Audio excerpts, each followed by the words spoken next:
Two wives, two deaths, both from gunshots, years apart, yet tied to the same man.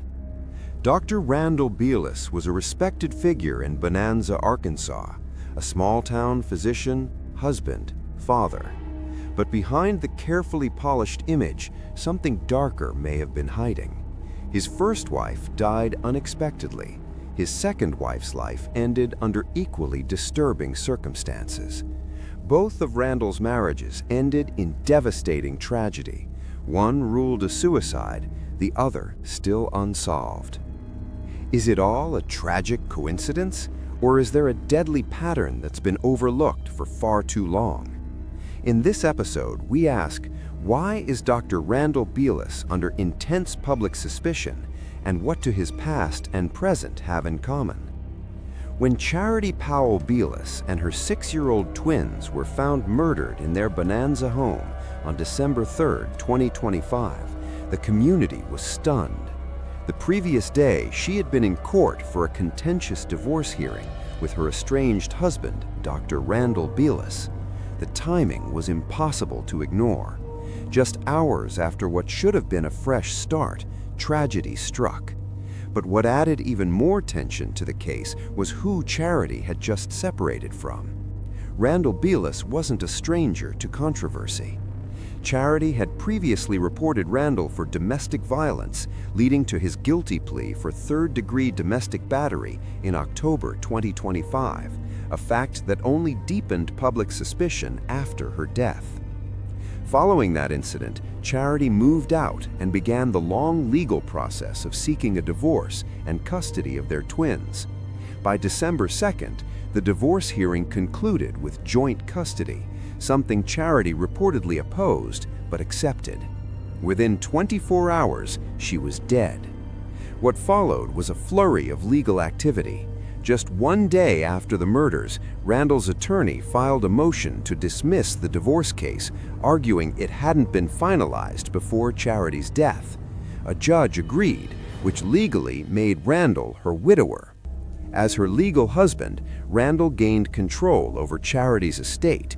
He also had a say in decisions about Charity's funeral and burial arrangements. Charity's eldest son from a previous relationship, John Powell, refused to stand by.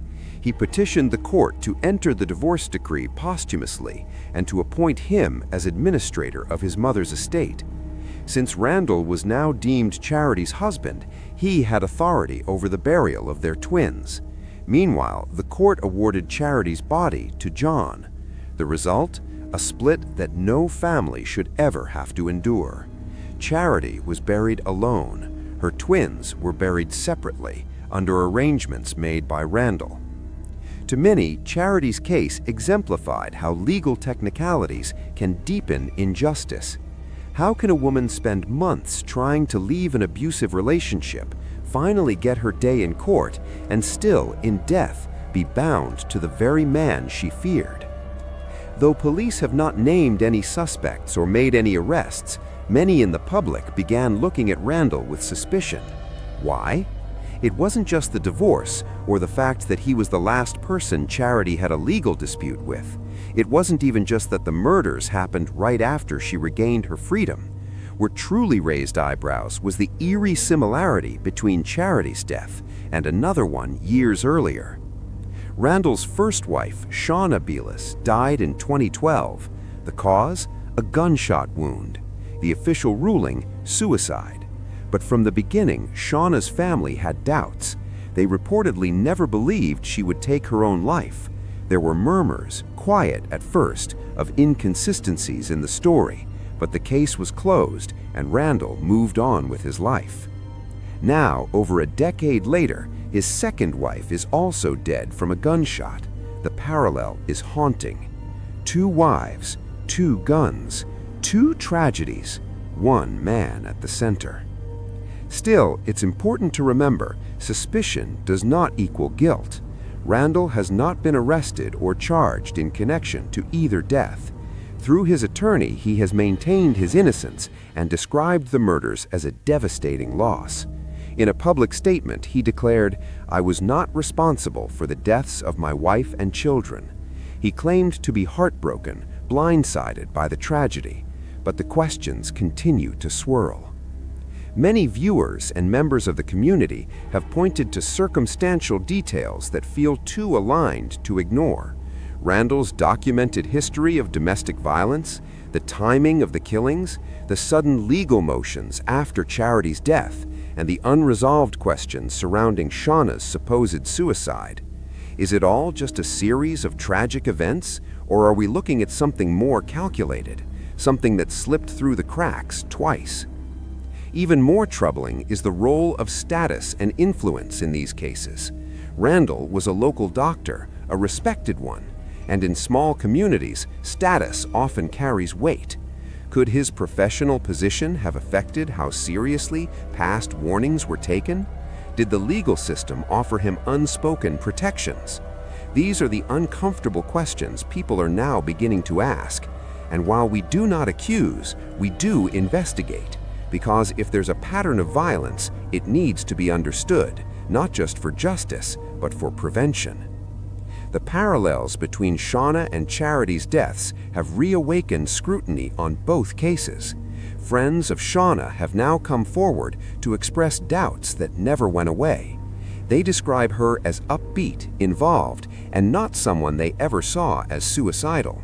The details of her death were never fully shared with the public, but now her story is being revisited in a whole new light. In both cases, the public perception is shaped not by hard evidence, because little has been shared, but by timelines, behavior, and pattern recognition. When a man loses 2 wives under violent circumstances, people notice.